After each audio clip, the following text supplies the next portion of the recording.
하나님 말씀 보도록 합시다. 오늘 우리에게 주신 하나님 말씀은 로마서 5장 23절에서 26절 말씀입니다. 로마서 5장 23절에서 로마서 3장입니다. 3장 23절에서 25절 말씀 보도록 하겠습니다. 로마서 3장 23절에서 26절 말씀입니다. 우리 한 절씩 교도하도록 합시다. 제가 먼저 23절 말씀 봉독하도록 하겠습니다.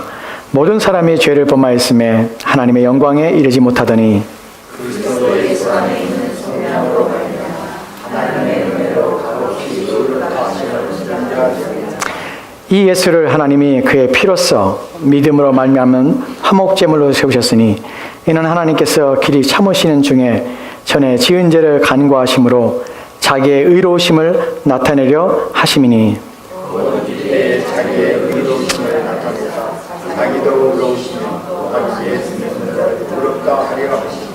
아멘. 우리 같이 잠깐 기도하도록 하겠습니다. 하나님, 주의 말씀을 뺏었습니다. 우리의 마음을 겸손하게 하시고 주의 말씀에 귀를 기울이게 하시고 우리의 영혼에 깨닫는 지혜를 부어줘서 진리의 말씀을 깨달아 알도록 도와주시며 그 말씀이 우리의 마음밭에 뿌려져 열매 맺게 도와주시기 원합니다. 그리스도를 닮아 우리에게 주신 은혜의 복에 따라 우리의 인생을 살도록 도와주시기 원합니다. 이 시간 주의 약속의 말씀이 땅 우리 가운데 허락하시고 우리를 위해 이루신 이 귀한 말씀이 우리의 영혼을 새롭게 하며 우리의 심령에 힘을 주며 주의 은혜를 기억하여 하나님을 위하여 사는 마음의 동기와 생각들이 일어나도록 도와주시옵소서. 주께서 이 시간 복되게 하기를 원하오며 감사드리며 살아계신 예수 그리스도로 기도합니다. 아멘. 여러분, 그리스도인이 된다는 것 그리고 그리스도인의 삶을 살아간다는 것이 어떤 사람에 있어서는 의미 없는 것처럼 보이고 어떤 사람에 있어서는 힘들고 또한 가치 없는 것이라고 생각할 수 있습니다. 근데 왜 어떤 사람에 있어서는 예수를 믿고 예수를 위하여 살아가는 것, 그리하여 신앙생활하는 것 전부가 왜 기꺼이 그렇게 하기를 원하며 또한 왜 기꺼이 온 마음을 다하여 우리 자신의 삶들을 하나님께 헌신하고 또한 자신의 것들을 하나님을 위하여 기꺼이 사용하며 쓰려고 하는지 하는 부분에 대하여 오늘 말씀을 통해 살펴보려고 합니다. 왜 우리는 기꺼이 그리스도인이 됩니까? 왜 우리는 누군가 당신은 그리스도인입니까? 라고 말할 때 왜 우리는 기꺼이 나는 그리스도인입니다. 나는 말을 하게 됩니까? 나는 왜 기꺼이 하나님을 예배합니까? 왜 나는 기꺼이 하나님을 찬양하며 하나님을 위해 살려고 합니까? 무엇이 우리를 하금 기꺼이 하나님 앞에 우리 자신을 드리고자 하는 마음을 일어나게 합니까? 라는 부분에 대해 오늘 말씀을 통해 살펴보려고 합니다.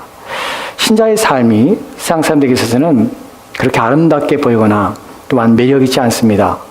왜냐하면 자기가 하고 싶은 대로 살지 못하기 때문에 그래요. 하나님 말씀대로 살아야 되고 또한 육신이 즐거운 대로 따라 살지 못하는 여러 가지 말씀을 통하여 제약을 받습니다.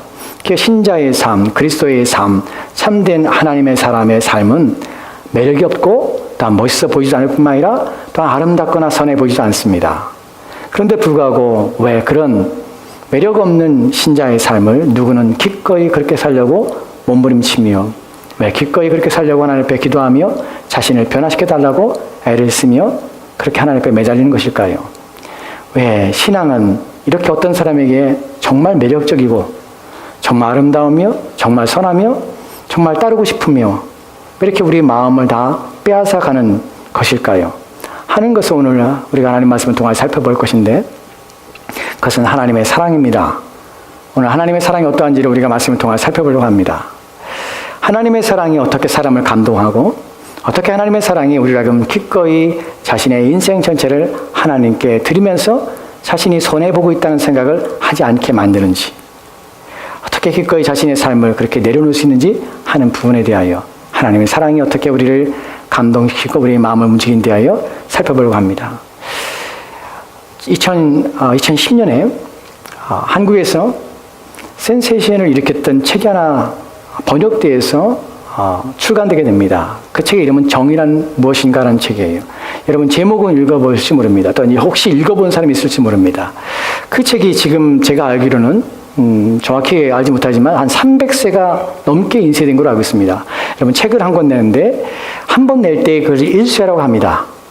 두 번째 그 책이 다 팔려서 두 번째 다시 찍어내는 것을 2쇄라고 합니다. 근데 300쇄가 된다는 것은 결코 결코 이렇게 일반적으로 일어나는 현상이 아닙니다. 특별하게 발생된 사건입니다. 그만큼 사람들이 그 책에 열광하고 그 책을 읽으며 그 책의 내용들에 대해 몰입하게 되었습니다. 정의란 무엇인가? 누가 썼냐면 마이클 샌델이라는 사람이 썼습니다. 그 책은 사실 그 책을 읽어보면 알지만 그 책은 정의란 무엇인가에 대해 가르쳐 주지는 않습니다. 정의란 무엇인가에 대해 고민하게 합니다. 도대체 정의가 무엇일까? 그 책을 읽고 나서도 아무도 정의가 무엇인지 한마디로 정의할 수 없습니다. 왜냐하면 정의란 때에 따라서 상황에 따라서 여러 가지 모습과 방법으로 나타나기 때문에 정의란 쉽게 정의할 수 있는 것이 아닙니다. 시대에 맞춰서 2010년에 그 책이 발간되어서 지금 300세가 넘는 엄청나게 지금도 읽히고 있는 책인데 그 책의 첫 번째에 그 책의 내용 가운데 사람들이 몰입하게 되고 궁금증을 자아내고 답을 찾기를 원하는 하나의 명제, 하나의 질문이 던지게 됩니다. 사실 두 가지 질문인데 한 내용을 가지고 질문을 던지는데 사례 1과 사례 1을 통해서 그 질문을 던지게 됩니다. 트롤리의 딜레마라는 말을 들어보신 적이 있는지 모르겠습니다. 정의를 얘기할 때 정의가 무엇인가를 정의할 때 트롤리 딜레마라는 말을 통해서 정의가 무엇인지를 이렇게 물으며 질문에 답을 찾습니다. 트롤리라는 것은 전차입니다. 근데 전차의 딜레마예요. 이러지 못하고 저러지 못하는 상황이에요. 그 사례, 첫 번째 사례가 이런 사례인데요. 한번 볼까요? 트롤리의 딜레마를 보면 트롤리는 선로를 따라 달려오고 있습니다. 그 상황이 그래요. 이제 실험을 하는 것이 사람들에게 이런 상황에서 당신이 어떤 선택하겠습니까? 라는 실험입니다. 실험 예제가 트롤리가 달려오고 있습니다. 근데 선로에는 5사람이 있습니다. 근데 5사람은 당신은 선로 밖에 서 있고 자기는 선로 밖에 서 있습니다. 5사람을 구하기 위해서는 선로 전환기를 당기면 되지만 그렇게 되면 다른 선로에 있는 다른 한 사람이 죽게 됩니다. 이 상황을 좀 더 설명하면 트롤리가 달려오고 있고 트롤리 앞에는 5사람이 묶여서 거기에 놓여 있습니다. 이런 상황은 지금 이 실험의 상황은 왜 그런지에 대한 이유가 아니라 그 상황을 말하는 것입니다.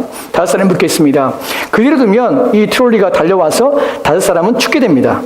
근데 트롤리 달려가는 전차의 길 앞에 또 하나의 길이 있는데 이 길을 움직일 수 있는 것이 선로 전환기입니다. 자기가 선로 전환기 앞에 서 있는 것이에요. 근데 그 다른 길로 가는 길에는 한 사람이 거기에 놓여 있습니다. 묶여 있는 것이에요. 그때에 만약에 여러분이 선로 전환기 앞에 서 있다면 여러분들은 선로 전환기를 움직여서 5사람을 살리고 한 사람을 죽게 하겠습니까? 아니면 그대로 내버려 두어서 5사람을 죽게 하고 한 사람을 살리겠습니까? 라는 질문이에요. 생각해 보십시오. 여러분 만약 5사람을 살리고 한 사람을 죽는 것이 낫기 때문에 선로 전환기를 움직이는 것이 옳습니다 라고 생각해서 여러분이 전환기를 움직인다면 여러분들은 여러분 본의 아니게 여러분은 공리주의자입니다. 무슨 말이냐면 벤덤이 그런 말을 했죠. 최대 다수의 최대 행복이라고. 많은 사람의 행복을 위해서 한 사람의 희생은 감수해야 돼요. 그것이 사실은 오늘날 우리가 생각하는 정의 중에 하나입니다. 많은 사람을 죽는 것보다 적은 사람이 소수가 고통받는 것이 낫다는 것이에요. 이것 또한 문제가 됩니다. 두 번째 이제 실험이 있습니다. 두 번째 실험을 보면 상황이 좀 바뀌었습니다. 앞에 상황은 같은 상황인데 이제 트롤리가 달려오고 있습니다. 선로 밖에 당신이 우리가 서 있어요. 근데 바로 앞에는 상당히 무거운 사람이 한 사람이 서 있습니다. 여기서 무거운 사람이란 뚱뚱한 사람이에요. 무게가 많이 나간 사람이 있습니다. 5사람을 구하는 유일한 방법은요. 옆에 있는 사람을 선로 위에서 밀쳐서 그 사람을 무게로 트롤리를 멈추게 하는 것이에요. 이 경우 트롤리는 멈추게 되지만 그 사람은 죽게 돼요. 이 상황을 좀 더 극적으로 설명할 때 어떻게 설명하면 당신은 지금 육교구에 서 있습니다. 그리고 아래에 트롤리가 지나가고 있습니다. 트롤리 앞에는 5사람이 묶여 있습니다. 여기는 선로 전환기가 없습니다. 근데 옆에 그 광경을 더 자세히 보려고 덩치가 큰 뚱뚱한 사람이 선로를 육교구에서 아래를 내려다보고 있습니다. 이 사람을 내가 건드기만 하면 이 사람은 바로 아래에 떨어져요. 그리고 이 육중한 무게로 말미암아 트롤리는 멈추게 됩니다. 그렇다면 여러분들은 그 사람을 미치겠습니까? 하는 것입니다. 어떻습니까? 여러분 하시겠습니까? 내 옆에 있는 뚱뚱한 사람을 희생해서 5사람을 살리겠습니까? 하는 부분이에요. 여러분 이 실험 결과가 어떻게 나왔냐면 실험 1에서 내가 선로 전환기를 바꿔서 5사람을 살리고 1사람을 죽게 했다는 이 선택에 있어서 89%의 사람들이 그렇게 해야 된다고 얘기를 했습니다. 그것이 옳다는 것이. 5사람보다는 1사람을 희생하는 것이 더 옳기 때문에 나는 100명 중에 89명이 나는 선로의 전환기를 바꾸겠습니다 라고 대답한 것이 똑같은 상황입니다. 1사람의 희생이에요. 근데 두 번째 실험에서는 당신이 그 뚱뚱한 사람을 밀쳐서 떨어뜨려서 선로 위에 떨어뜨려서 그 사람의 희생을 통하여 5사람을 살리겠습니까? 라는 물음에 놀라운 반전이 났습니다. 89%의 사람이 아니요, 나는 절대로 그렇게 하지 않겠습니다 라고 답을 했습니다. 그것은 옳지 않다는 것이에요. 여러분, 여기서 두 사례에서 동일한 것은 무엇이냐면 1사람의 죽음이에요. 근데 1사람의 죽음에 대하여 실험자들은 어떤 대답을 하냐면 내가 5사람을 살리는 일에 대해서는 내가 선로 전환기를 바꾸는 것은 내가 참여하겠지만 그러나 내가 누군가를 밀쳐서 떨어뜨려서 그 사람을 죽음을 냠아서 이 일에 참여하는 것은 나는 하기를 원치 않는 것이에요. 그건 정의가 아니라는 것이에요.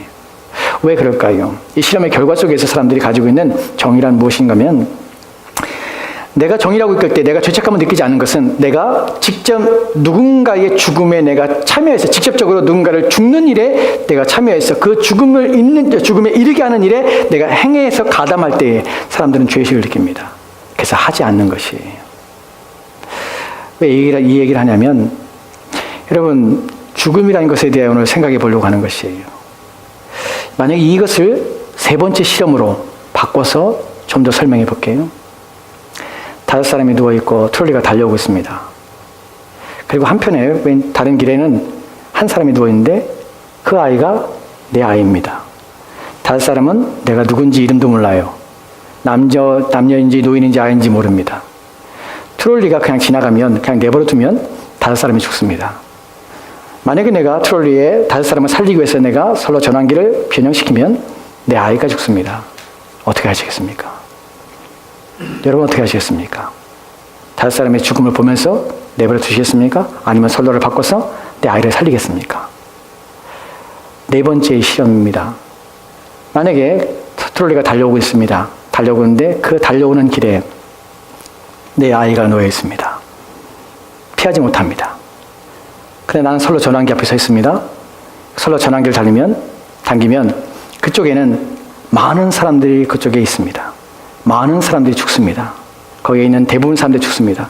근데 문제는 그 사람들이 내가 누군지는 알지 못하지만 그들의 이름을 알지 못하지만 그들은 감옥에서 막 풀려난 죄수들이었습니다.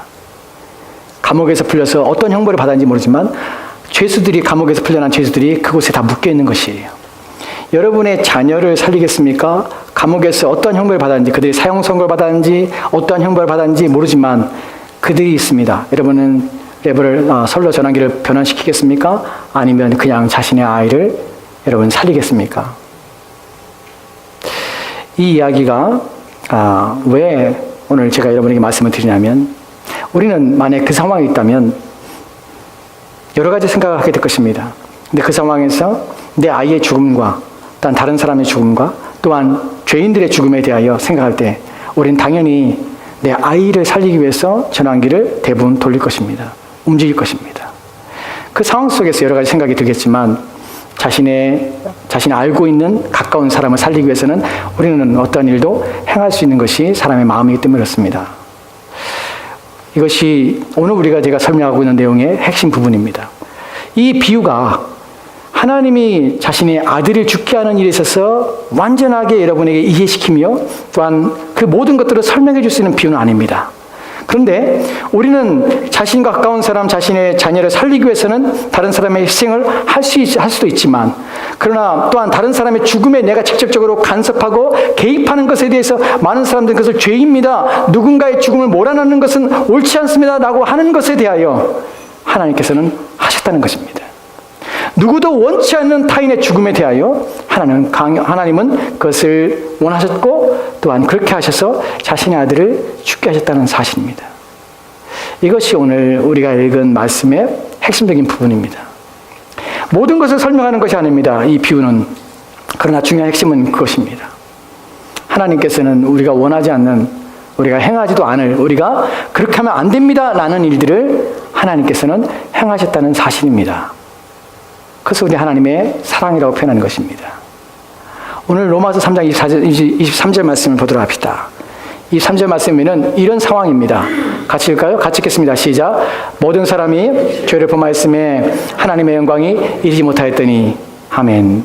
본문은 모든 사람이 죄를 범하였다 합니다. 모든 사람이 마치 선로 위에 놓여 있습니다.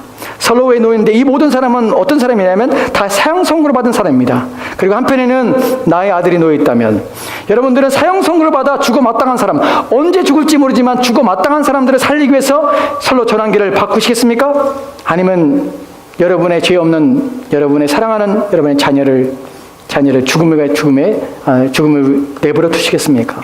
하는 부분입니다. 물론 그리스도께서는 묶여있는 것도 아닙니다. 물론 어쩔 수 없이 죽음을 맞이할 수 있는 상황도 아닙니다. 그러나 그렇게 하셨다는 것이에요. 모든 사람이 죄를 범하였는데 하나님께서는 하나님의 영광이 이르지 못하는 상황에서 자신의 아들이 십자가에 죽도록 하나님께서 말씀하셨고, 또한 그래서 자신의 아들을 죽게 하셨다는 사실입니다. 우리 모두가 그것은 옳지 않습니다, 그건 정의가 아닙니다 라고 말하는 것을 하나님께서는 행하셨다는 것입니다. 그것에 대한 24절 말씀에서는 이렇게 우리 가운데 설명하고 있습니다. 24절 말씀 같이 읽을까요? 같이 읽겠습니다. 시작. 그리스도 예수 안에 있는 속량으로 말미암아 하나님의 은혜로 값없이 의롭다 하심을 얻은 자 되었느니라. 아멘. 본문을 보면 그리스도 예수 안에 있는 속량으로 말미암아 하나님의 은혜로 값없이 의롭다 하심을 얻었다고 합니다. 무슨 일이 있었던 것입니까? 무슨 일이 있었냐면 한 분이 죽으셨습니다. 사람이자 하나님이신 그분이 죽으셨습니다. 죽었는데 그 죽음이 왜 죽었냐면 속량 때문에 죽었습니다. 속량이라는 것은 값을 지불하여 생명으로 값을 지불하여 생명을 살리는 것을 속량이라고 합니다. 즉 하나님의 아들이 자신의 생명을 내어놓고 자신을 죽게 함으로 그 피로 말미암아서 사람들의 생명을 사신 것입니다. 그것이 속량이라고 합니다. 속량하심을 말미암아 하나님의 은혜로 값없이 의롭게 하심을 얻게 된 것이 무슨 말입니까? 그분이 우리의 죄의 값을 지불하심으로 우리는 값없이 의롭게 되었고 값없이 죽음에서 생명으로 옮겨지게 된 것입니다. 이것을 지금 얘기하는 것입니다. 이것을 뭐라고 합니까? 하나님의 은혜라고 합니다. 하나님의 은혜는 어떤 것입니까? 하나님의 은혜는 값이 매길 수 없는 것입니다. 그래서 우리 가운데 값없이 우리 가운데 주신 것입니다. 여러분, 이 값없이란 말이 우리 편에서 지불할 내용이 없었다는 것이지 하나님 편에서 지불할 내용이 없었다는 말이 아닙니다. 이것이 왜 우리 가운데 은혜냐면, 왜냐하면 이것은 내가 한 일이 하나도 없기 때문에 그렇습니다. 하나님이 자신의 아들을 희생시켰고 그 아들의 죽으심을 통하여서 우리를 구원하셨기 때문에 우리 편에서는 지불한 것이 하나도 없는, 우리 편에서는 그것을 거저받는 것이 되기 때문에 우리에게는 은혜입니다. 그러나 하나님 편에서는 이것은 가장 귀한 자신의 아들의 희생이고 죽음이기 때문에 결코 이것은 값이 없는 것이 아니라는 사실입니다. 어떠한 이 일이 어떻게 벌어졌는지에 대하여 25절 말씀에서는 이렇게 표현하고 있습니다. 사실 여러분들이 25절 말씀을 그냥 읽으면 그냥 내용일 뿐입니다. 때로는 어떤 글들은 문자를 읽으면 그냥 문자일 뿐입니다. 그런데요, 이 안에 있는 남겨진 내용들과 이 사실을 여러분이 현실 속에서 일어나는 모습을 여러분이 그려본다면 이것은 결코 가벼운 문제가 아닙니다. 그리고 그 글로서 그 내용들이 이어진 글들이 아닙니다. 어떤 소설을 보면 잔인하게 그려진 장면들이 나오는데 그 잔인하게 그려진 글인데 불구하고 그 글을 읽으면서 불편하기도 하고요.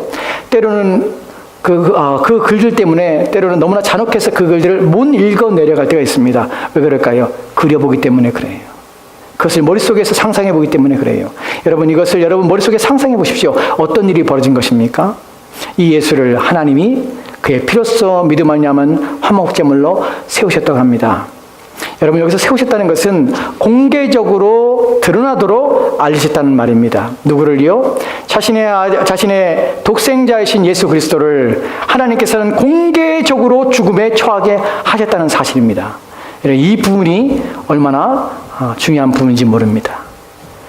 그것은 모든 사람이 보게 하며 모든 사람이 알만하게 하며 모든 사람이 기억하며 모든 사람이 그것에 대하여 이해하도록 하나님께서 숨기지 아니하고 공개적으로 모든 걸 다 밝히셨습니다. 왜냐하면 공개적으로 밝혀야만 사람들이 그것을 보게 되고 알게 되고 깨닫게 되기 때문에 하나님께서는 공개적인 장소에서 그리스도를 십자가에 못 박혀 죽게 하신 것입니다. 본문에서 또 다른 단어를 보면 예수를 하나님께서 그의 피로써 믿음 말미암아 화목제물을 세우셨다는 표현을 합니다. 피로써 화목제물이라는 표현은 죽음을 의미합니다. 그가 십자가에 죽은 것은 단순히 생명을 잃는 것이 아니라 그 피를 쏟아서 그 피로 말미암아 피는 성경의 생명을 가리킵니다. 그 생명을 쏟아서 우리에게 그 생명을 전가시켜 주는 것입니다. 그래서 그를 믿는 자들에게는 생명을 얻게 하시는 것입니다. 그분은 어떤 일로 생명을 얻게 하셨습니까? 자신이 화목제물이 됨으로 말미암아서 하나님께 이 피로써 우리의 생명을 얻게 하는 방법을 취하셨다는 것입니다. 화목제물이라는 말은 자신이 제물이 되었다는 것입니다. 자신이 희생이 되었다는 것입니다. 여러분, 이것만으로도 우리는 하나님의 사랑이 어떠한지를 알 수가 있게 됩니다. 하나님께서는 솔로 전환기를 당기신 것입니다. 그렇게 하지 않아도 되는데 자신의 아들을 죽게 하는 일에 솔로를 당기시며 또한 죄인들 죽어 마땅한 사형 선고를 받은 자들에게 가는 죽음을 방향을 돌이키신 것입니다. 그것이 하나님의 은혜요 사랑입니다. 여기서 성경은 그치는 것이 아니라 하나님의 사랑이 얼마나 더 큰지에 대하여 좀 더 설명하고 있습니다. 우리가 중요하게 본문에서 봐야 될 단어가 무엇이냐면 화목제물이라는 단어입니다. 이 화목제물이라는 헬라어는 힐라스테이론이라는 단어입니다. 이 단어가 참 희귀합니다. 그리고 참 놀랍기도 합니다. 왜 그러냐면 힐라스테이론이라는 단어는 달래다, 만족하다는 뜻을 가지고 있습니다. 달래는 일이 있고요, 만족시키는 일이 있습니다. 여러분, 이 단어가 어느 때 사용되냐면 이 헬라어 힐레스테리온이라는 단어는 항상 제사를 드리는 데 사용되었습니다. 신에게 제사 드릴 때 힐레스테리온이라는 단어를 사용하는데 힐레스테리온을 가져와 라는 말은 화목 제물을 가져라는 것이, 힐레스테리온은 뭐하는 제물이라면 그냥 짐승이 아니라 이것은 신을 달래며 신을 만족시키기 위한 제물입니다. 그래서 이 제물은 목적이 희생을 통하여 신을 만족하고 신을 달래며 신을 얻는 것이에요. 왜냐하면 고대의 사람들은 우리가 제사를 드리고 지금도 사람들이 우상에게 절을 하며 신에게 제물을 가져옵니다. 목적이 무엇입니까? 신을 달래는 것이에요. 신을 만족시키는 것이에요. 신을 달래고 만족시켜서 얻게 되는 것은 무엇입니까? 얻게 되는 것은 내가 원하는 것을 신을 달래고 얻어서 신으로부터 받아내는 것입니다. 그것이 사람들은 종교라고 합니다. 그것이 화목제물인 것입니다. 누군가 달래야 될 대상이 있고 누군가 달래는 자가 있는 것입니다. 그래서 세상 사람들이 마치 자기의 신들에게 나가서 자기의 재물을 드리거나 물질을 드려서 신을 달래서 자기의 유익을 삼게 되는 것입니다. 그렇다면 이 단어가 여기에 사용되다는 것은 하나님께서 달래심 받았는가 하는 부분입니다. 하나님께서 똑같이 인간으로 하여금 달램을 받고 인간을 통해서 만족함을 받는 일을 원하시는가 하는 것입니다. 여러분, 이 단어는 하나님이 누구신가를 우리 가운데 알려주는 중요한 단어입니다. 하나님께서는 지금 진노하고 계십니다. 그리고 하나님께서는 죄로 말미암아서 심판하기 원하십니다. 이것을 달래며 만족시켜야 되는 일이 필요한 것이에요. 누가 그러면 일을 하였습니까 하는 부분입니다. 우리는 성경이 말하는 하나님은 세상이 말하는 신과 전혀 다른 분 하나님이라는 사실을 기억하시기 바랍니다. 본문에 보면 주어가 누구입니까? 하나님입니다. 목적가 누구입니까? 예수님입니다. 하나님이 예수님을 어떻게 하셨습니까? 그의 피로써 믿음 말미암는 화목제물로 세우셨습니다. 누가 세우신 것입니까? 하나님이 세우신 것입니다. 기독교와 이방 종교가 다른 가장 중요한 부분이 이 부분입니다. 세상 신은 인간의 섬김을 통하여 자신이 만족합니다. 인간이 자신에게 가져온 재물을 통하여 자신이 기뻐합니다. 자신이 얼러진 것이에요. 그래서 인간에게 말합니다. 너희가 원하는 것이 무엇이냐? 라고 말하면서 자기가 인간이 필요한 것들을 채워주는 신이라고 생각합니다. 그 사람들은 신을 달래는 일에 온 마음을 다 기르는 것입니다. 그러나 기독교는 그렇지 않습니다. 기독교의 탁월한 무엇이냐면 모든 인간은 죄인이기 때문에 하나님을 달래거나 만족시키거나 하나님을 얻을 수 있는 방법이 없다는 사실입니다. 우리는 어떤 걸 통하여서도 하나님의 마음을 흡족하게 할 만한 것이 전혀 없다는 것입니다. 이 말이 무슨 말이냐면 우리에게 죽음은 확정적이라는 사실입니다. 피할 수 없다는 것입니다. 왜냐하면 그 누구도 하나님의 진노를 만족시킬 수 있는 방법이, 길이 우리 가운데 없기 때문에 그렇습니다. 그래서 하나님께서 하신 일이 무엇입니까? 자신의 아들을 십자가에 보내신 것입니다. 그리고 자신이 자신의 아들을 십자가에 죽게 하시는 것입니다. 그래서 자신의 분노를, 자신의 진노를, 죄를 향한 자신의 심판을 억누르시고 또한 그것을 회석하며 또한 그것을 없애시는 일들을 하나님 스스로가 하신 것입니다. 이것이 본문에서 말하는 화목제물이라는 의미입니다. 여러분, 이것이 하나님의 사랑이라고 성경은 말하고 있습니다. 하나님께서는 하나님 자신을 희생하셔서 우리의 죄를 없애시고, 하나님께서는 하나님이 자기 아들을 희생시키셔서 그래서 우리를 구원하신 것입니다. 이것이 값없이 우리 가운데 주어진 것입니다. 왜 누군가에게 있어서 왜 그리스도 예수를 본받으며 또 하나님을 믿는 것이 기꺼이 왜 그렇게 해야 되냐고, 왜 그렇게 기꺼이 주를 위해 살려고 하느냐고 묻는다면 이것 때문에 그렇습니다.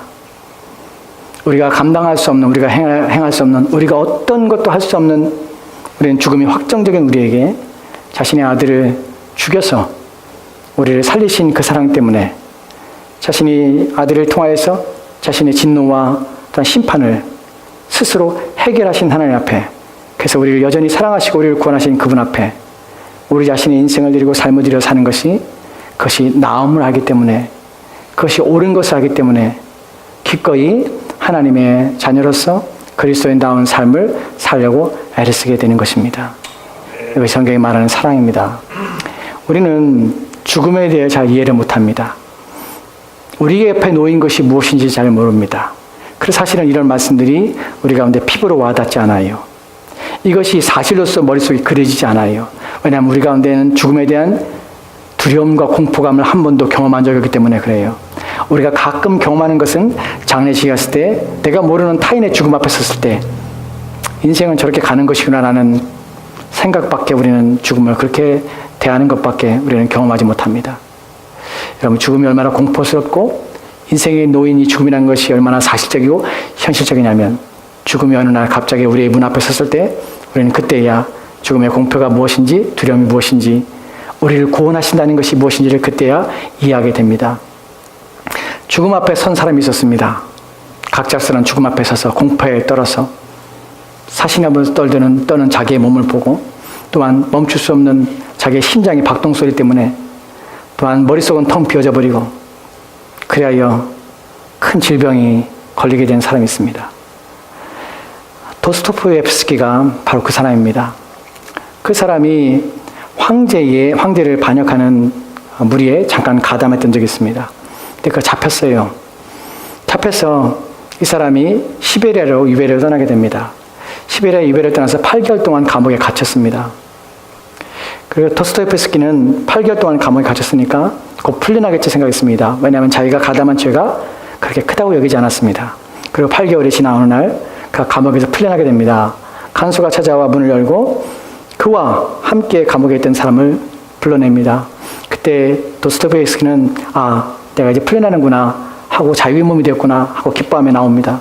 근데 나오자마자 햇빛을 보는 순간 그는 곧 자기의 생각이 착각했다는 사실을 알게 됩니다. 왜냐하면 바로 나오는 순간에 그들에게 사형 선고라는 선고가 그들에게 선포됩니다. 너희들은 오늘 사형을 당한다. 그 얘기를 듣는 순간 도스토옙스키는 머리가 멍해지며 또한 온몸에 힘이 빠지며 또한 절규하며 고통스럽게 자기의 삶의 인생이 여기서 마친다는 사실 때문에 절규하게 됩니다. 사형장에 끌려가는 순간 그런 죽음에 대하여 큰 공포 때문에 너무나 큰 공포에 짓눌려서 신음할 수도 없는, 숨을 쉴 수도 없는 그 상태에 이르게 됩니다. 그가 그 순간에 어떤 병이 걸리게 되냐면 간질에 걸려요. 여러분, 그 사람이 평생 동안 간질 때문에 고생을 합니다. 근데 그때에 그가 죽음이란 현실 앞에 섰을 때 그는 간질에 걸리게 되는 것이 얼마나 공포스러운 것이지. 한 사람씩 머리에 두건을 씌웁니다. 그때 그 두건 앞에 섰을 때 그 사람 부들부들 떨면서 제발 살기를, 제발 살기를, 제발 살기를, 이것이 꿈이기를 외치며 그런 두건을 씁니다. 자기 몸을 주체할 수 없는 두려움 때문에 몸을 벌벌 떨면서 서 있는 자기의 모습을 보게 됩니다. 그리고 이제 앞에서 총을 들고 서 있는 사람들이 총을 겨누고 이제 한 사람씩 사형에 처하려고 합니다. 그때 이 사람이 황제의 친령을 받고 온 사람에 의해서 사형 선고가 그 급박한 순간에 멈추게 됩니다. 그 생명을 살게 됩니다. 그때에 이 사람이 가졌던 마음에 대하여 후에 이 사람이 기록한 글에서 발견하게 되는데 이렇게 그 사람이 글을 마지막에 자신이 그때의 상황을 이렇게 표현하고 있습니다. 만약 내가 죽지 않는다면, 만약 산다면 나의 삶은 끊임없는 영원처럼 느껴지며 1분이 100년과 같으리라. 만약 내가 살아난다면 인생의 단 1초를 소홀하지 않을 텐데. 이것이 죽음 앞에 섰던 사람의 마음이었습니다. 만약 내가 산다면, 만약 내가 산다면, 만약 내가 살아난다면. 여러분, 때가 없이 죽음이 어떤 우리에게 경고 없이 우리 인생에 다가올 때, 죽음이 우리 인생에서 우리가 원하지 않는 시간에 우리 가운데 임할 때 사람들은 그 공포감과 그 두려움 때문에 마치 넋을 잃어버린 상황이 된다는 사실입니다. 그것이 우리 인생의 죽음이며 또한 우리 인생에 처한 하나님의 심판이요 진노입니다. 여러분이 기억할 것은 이 상황에서, 이 상태에서 하나님께서는 자기 아들을 우리를 위하여 죽게 하셨다는 사실입니다. 화목제물로 삼으셔서 자기의 진노를 억누르시고 자기의 마음에서 우리에 대한 죄에 대한 대가에 대해서 본인 스스로가 지불하시고 우리를 건져 주셨다는 것입니다. 이것이 하나님의 은혜요, 하나님의 사랑입니다. 왜 예수를 믿어야 됩니까? 왜 예수를 믿게 하는 일에 우리가 참여하며 사람들에게 믿으라고 말해야 합니까? 왜 그리스도를 기꺼이 당신은 받아들여야 합니다 라고 우리가 얘기할 수 있습니까? 왜냐하면 바로 이 사실 때문에 그렇습니다. 이것 때문에 우리는 누군가 그리스도에 대하여 모르고 있다면 기꺼이 당신은 그리스도를 믿어야 합니다 라고 말할 수 있습니다. 이 사실 때문에 누군가 그리스도에 대해 아직도 경험하지 못하고 있다면 당신은 그리스도를 반드시 만나야 됩니다라고 우리는 말할 수가 있게 되는 것입니다. 이 사실 때문에 기꺼이 그리스도를 위하여 살 수 있으며 기꺼이 그리스도의 사랑 앞에 우리의 인생을 드릴 수가 있는 것입니다. 여러분 이 사랑을 알고 있습니까? 그래서 기꺼이 그 사랑 앞에 여러분의 삶을 드리려고 하고 있습니까? 그리스도인 다음 또한 그리스도의 삶, 이것은 이러한 하나님의 사랑 앞에 자원하며 또한 즐거움이요 또한 이것 때문에 기쁨으로 하나님을 위하여 살아가는 삶입니다. 이것이 신자의 삶인 것입니다. 같이 기도합시다.